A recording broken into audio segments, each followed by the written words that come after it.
सुप्रभात छात्राओं। अब हम अगला पद पढ़ने जा रहे हैं। विद्यापति का पद है, सुधामुखी को बिहि निर्मल बाला से लेकर राजा शिव सिंह रूप नारायण लक्ष्मा देवी पानी मान परमान। प्रसंग।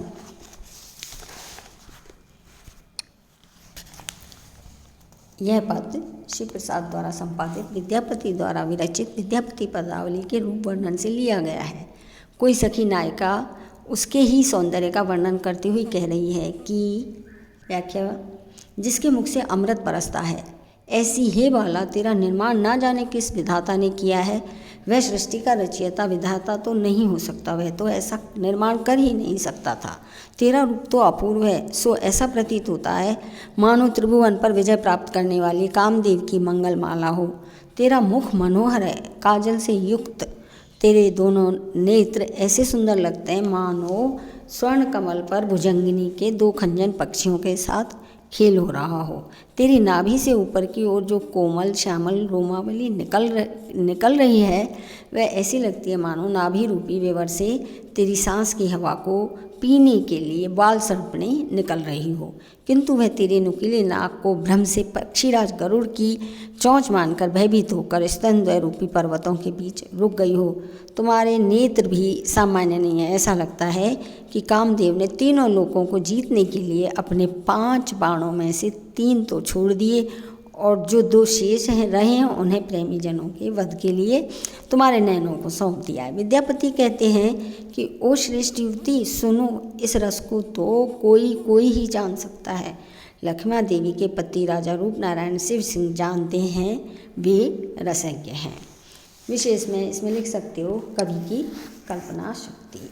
अगला पद है, विरह व्याकुल तरुतर से लेकर सुखद श्रुति अति सरस दंडक कवि विद्यापति भान रे। प्रसंग।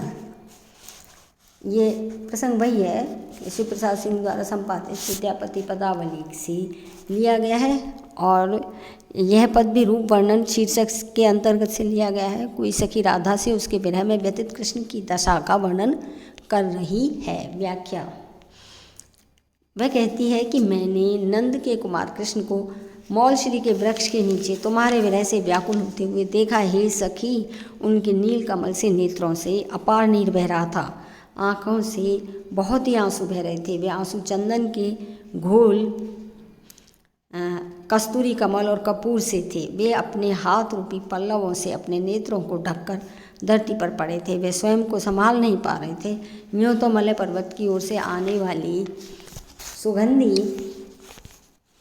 सुगंधित शीतल हवा मंद गति से बह रही थी, किंतु उन्हें तो वह ऐसी लगती थी जैसे प्रलयकाल की प्रबल अग्नि हो, जो उनके चेतनाहीन से शरीर को जला रहा हो। अधिक व्यथा के कारण बहकर गिरे हुए आंसू ऐसे पड़े थे मानो कोमल मुक्तावली मोतियों की माला टूटकर धरती पर गिर गई हो, अथवा तमाल के वृक्ष से हवा के कारण तमाल के फूलों का समूह गिर गया हो। सखी राधा से कहती है, हे सुंदरी, तू अपना मान करना छोड़कर वहाँ चल जहाँ बहुत समझदार रसिक श्री कृष्ण रो रहे हैं।